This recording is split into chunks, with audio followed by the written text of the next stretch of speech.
I want to see everybody win. I want to see everybody prosper. I don't care who you are. So that's pretty much what I want my legacy to be. I don't know, I guess on my tombstone or whatever, here lies DJ Kool, somebody who really gave a damn. You know what I mean? And somebody who gave it everything he had, no matter what.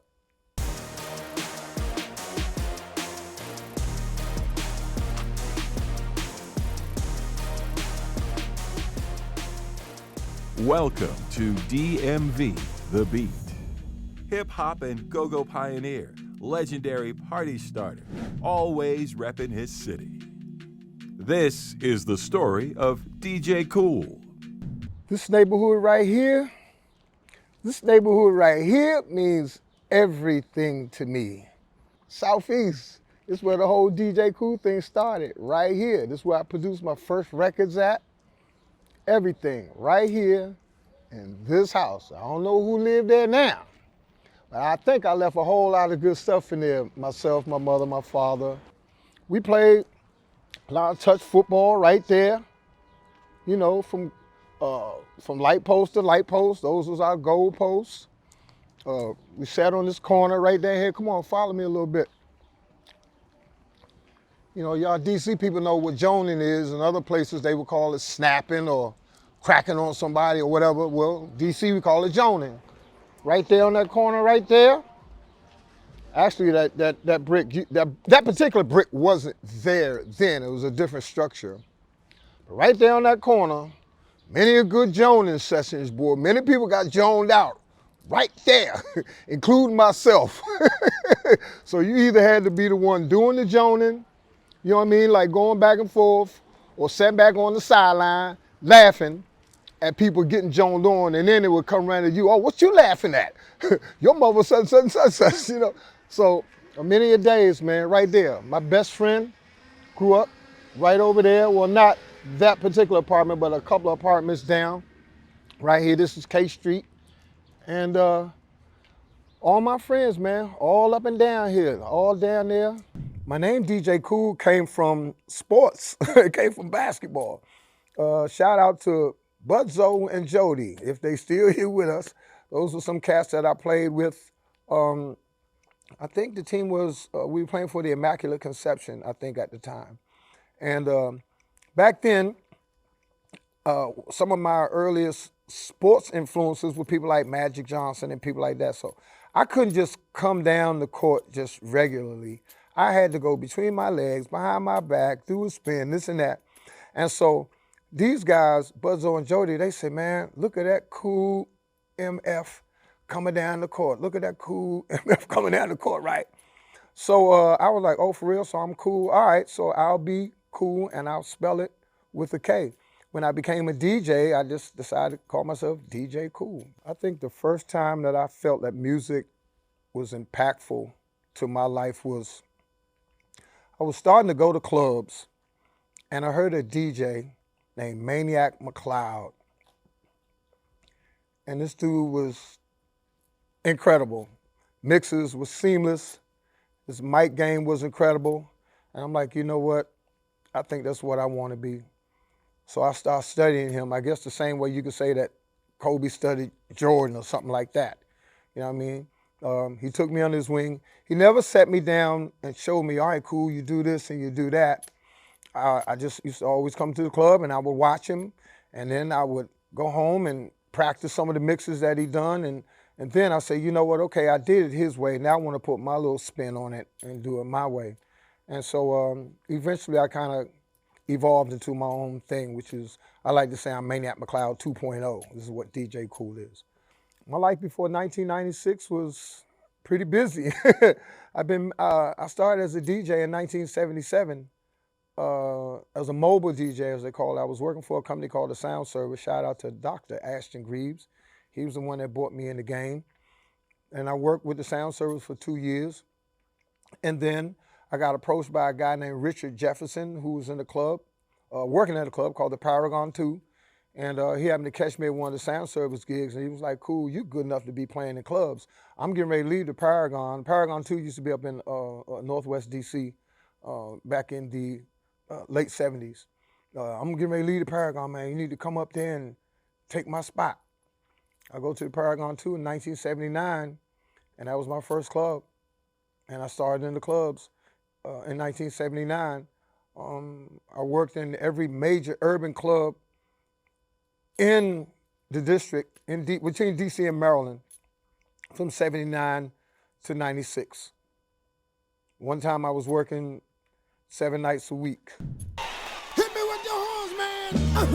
DJ Kool, who don't play? Come on. Hands up, come on. Everybody in the club, hands up, come on. Don't stop, let's go. Hands up, come on. Somebody say ho. Yeah, yeah. I heard there was a party going on. If a party going on in here, let me hear you say yeah, yeah. Where the party at, y'all? Oh, I heard there was a party going on. If the party going on in here, let me hear you say oh, yeah. That scream, come on.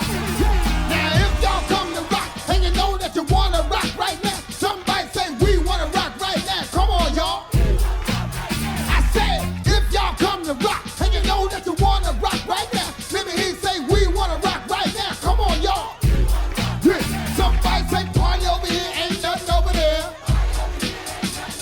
Say party over here, ain't nothing over there. All of y'all say, ain't nothing over there, come to party right here. There's this club that used to be in Southwest called the East Side. And they kept telling me about this DJ that was there. And I wanted to hear him play. And it was, I don't know what year it was, but it was a Thanksgiving night. And I believe I was like 17 years old at the time, 16, 17, something like that.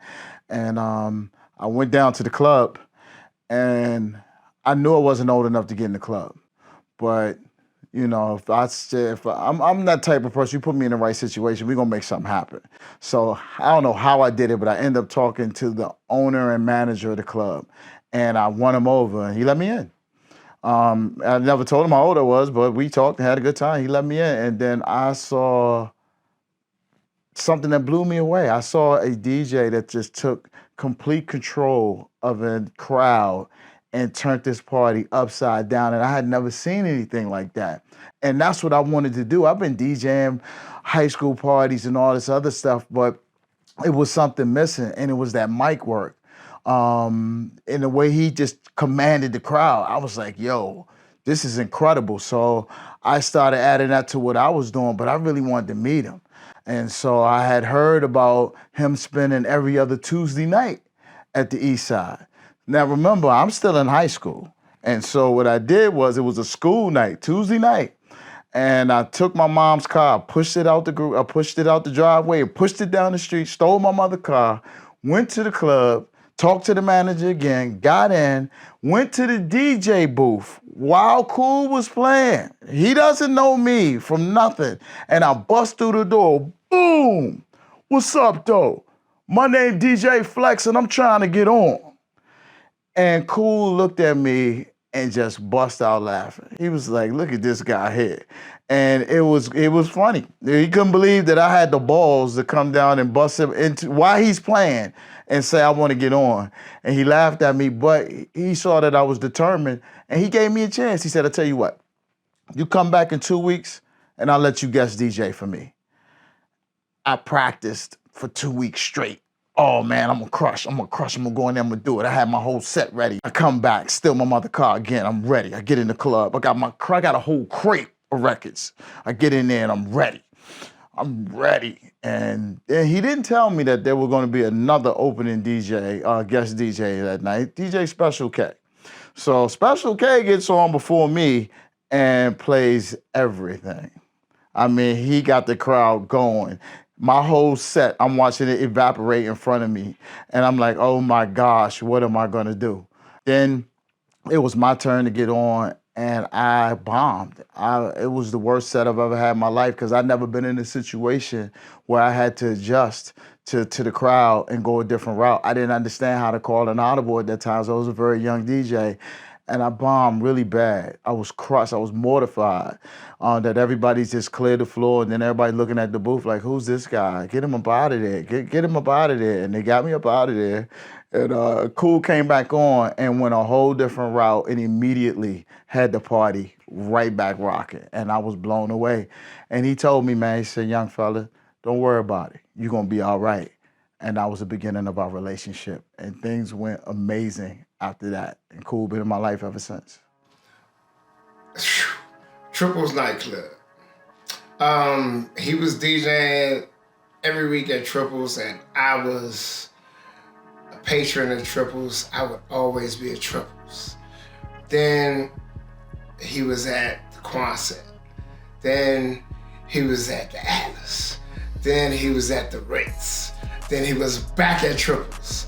And he was back at Triples one night, and I would always stand by the DJ booth, right outside the glass, watching him, looking at him, doing everything he was doing with those 16 to 22 crates that he would have in the DJ booth every week. And I finally had the goal to walk up to him and say, can I help you carry your stuff? He was like, yeah, come on. Went from helping him carry his stuff to learning how he set his stuff up.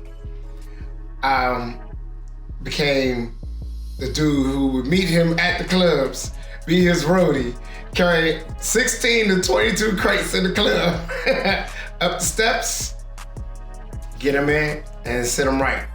And one night when I first actually started doing it, I didn't get it right. And Kool said, take them all back down, and I'm gonna show you where I want them, and you gotta remember exactly how I want them, because that's how I go about my crate set. I had to take every last crate back down off the table and reset it. He said, now do it again. What? Said, all right, do it again. What? And it was like, I didn't question it because I wanted to learn, because I wanted to know. I wanted to get it.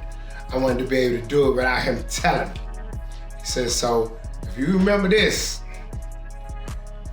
you set these up the right way, you can come work for me. Bet. I kept doing it, kept doing it, kept doing it, kept doing it. And finally he said, all right, come on. I got you. I went with DJ Kool to the clubs and followed DJ Kool everywhere I possibly could. I was still in high school. I was in the 9th grade. Snuck into the club in the 9th grade. And what was crazy is my mom would think that I was at my cousin's house. And my cousin's mom, my aunt, thought that my cousin was at my house.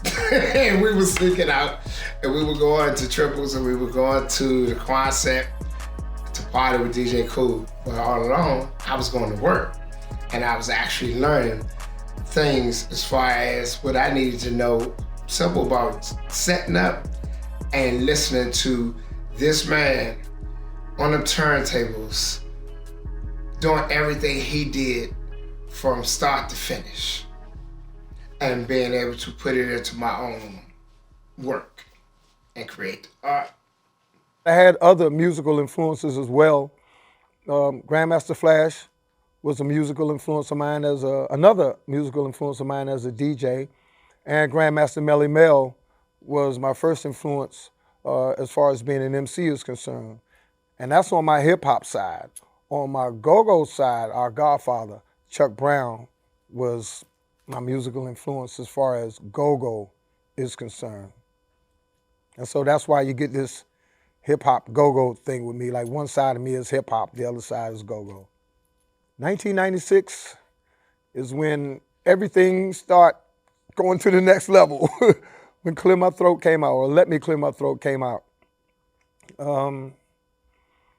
That record right there has completely changed my life. It made me from, well, I was already, I guess, a regional artist from 1986. That was my first single that came out. It's a song called The Music Ain't Loud Enough, Pump Up the Volume. We hit the Billboard charts and we started running, but it was regional success. And I pretty much had regional success all the way up to 96. when Let Me Clear My Throat rather came out, then I started having national success and then worldwide acclaim. So that record changed my life, and we still going to this day. Started out on the urban music charts, and now it's turned into a pop record.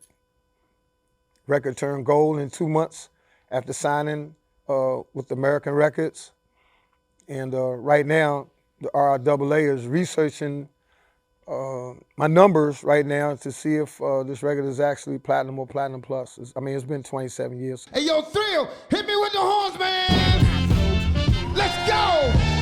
Let's go, let's go. We live, y'all. Everybody jump, jump, jump, jump, jump, jump. I said everybody jump, jump, jump, jump, jump, jump. Now listen, some of y'all might know this, some of y'all don't. Get your hands up. Some of y'all might get with me, some of y'all won't, but listen. Let me clear my throat. Get your hands up. Oh, come on, get your hands up. Have that man. I hope they don't mind. Let me clear my throat. Get your hands in the air, let's go. Get your hands in the air, let's go. It got a little something like this. Now, y'all wanna party like we do. Y'all wanna party like us. Let me hear you say, The thing that I would like to say to all the up-and-coming artists coming out of this area is, first and foremost, man, make yourself a student of the game, right? Make sure you study your craft. Now, all right, you got two choices. This can either be a hobby for you or you can make it your life. I chose to make it my life. So, whichever way you want to go, it's fine with me. But if you really want to do something in this game, you got to dedicate yourself to it. So you got to make it your life. I think on the spiritual side of things, I think you need to make sure that you have a good, strong spiritual base, because this is a very, very, for lack of a better term, it's a rough business. It's a lot of stuff that goes on in this business that will really test your faith. All right, so you need, at least in my opinion, I think you need to have a strong spiritual base. On the business side of things, you need to make sure that you have good representation for yourself. So many people have become a part of this industry and got screwed up solely because they didn't have any good representation as far as business is concerned. This is the music business, and if I may quote KRS-One, the word business, LL Cool J said this, the word business is bigger than the word music in that phrase. You dig what I'm saying? So make sure you got a good business manager and a good entertainment lawyer. Those two people right there will save your life when it comes to this industry right here, because when you get yourself in a situation to where you have to sign paperwork, you better know what you're signing. Because if you don't, you could absolutely sign your life away. Many, many people in this industry have done just that. A lot of them still doing it, believe it or not. They're young, they're excited. Oh my God, I'm gonna have a record deal. Yeah, okay, but you ain't read that fine print that was at the bottom of the page. You know what I'm saying? So you have to have somebody that can be able to read that for you and explain it to you in layman's terms, meaning everyday English. When me and Kool get on the phone, you're going to be on that phone for a minute. You know what I'm saying? And it's a beautiful thing. Me and Kool call me, we're going to be talking for about 30, 45 minutes.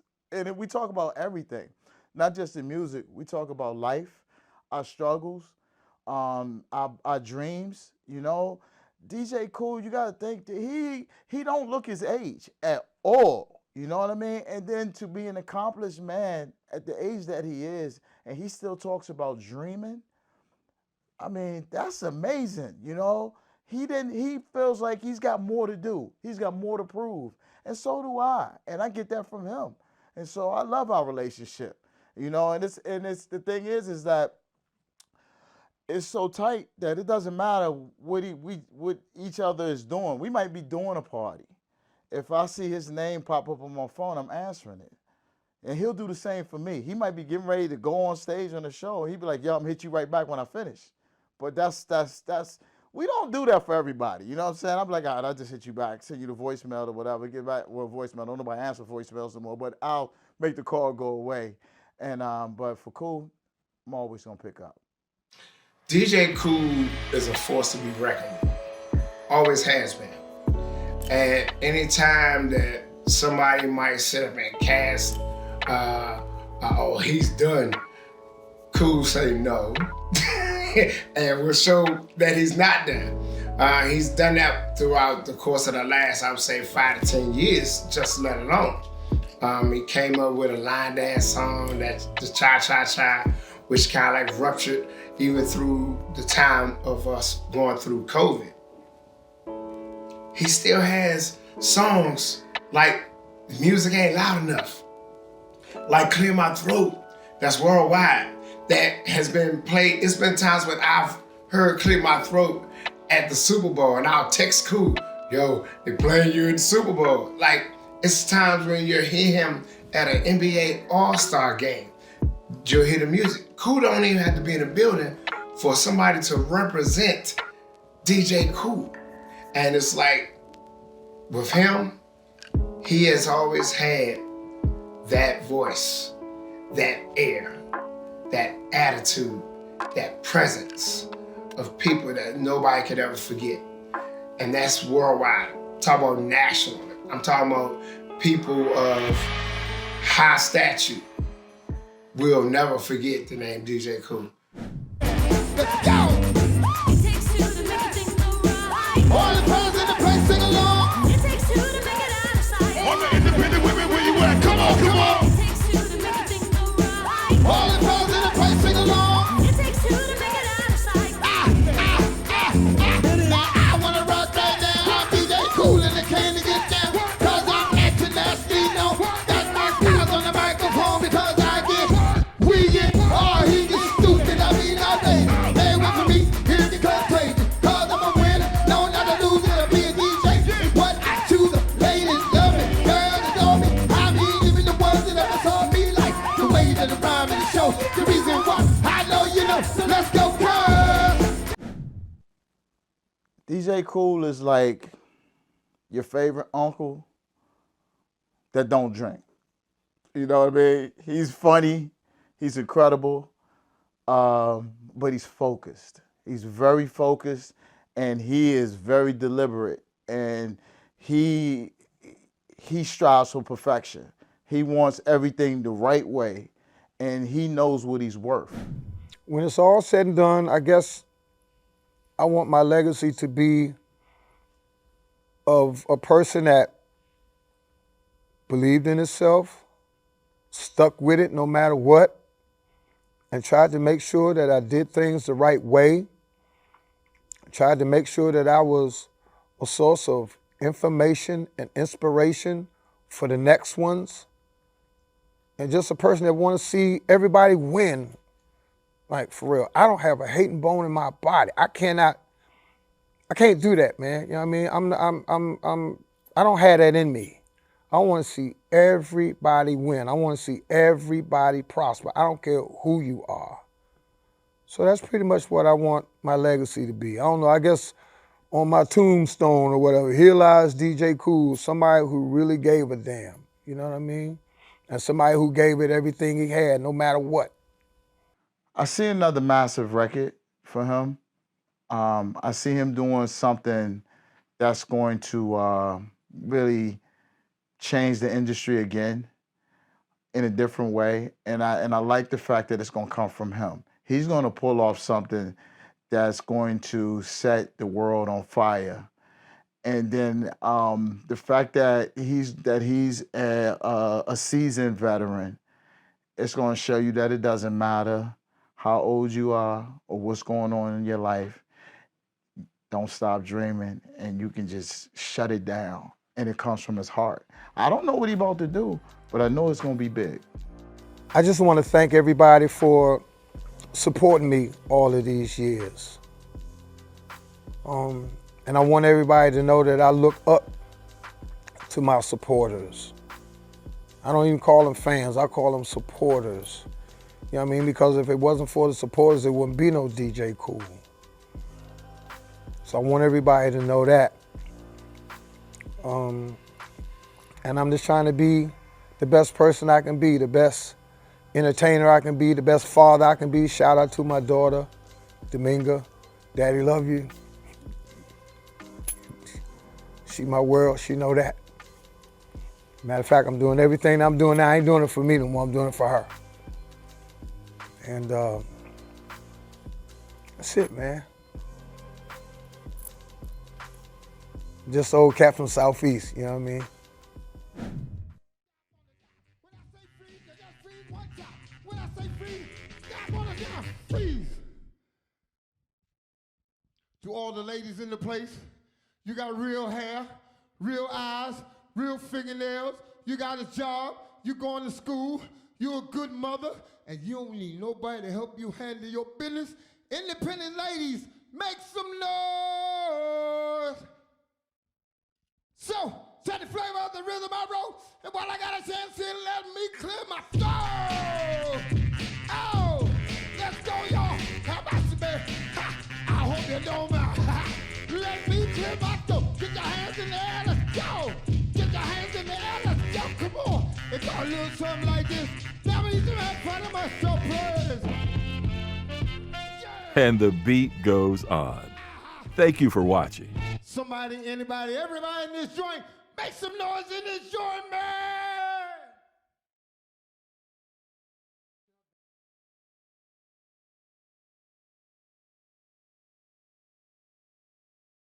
This program was produced by WHUT and made possible by contributions from viewers like you.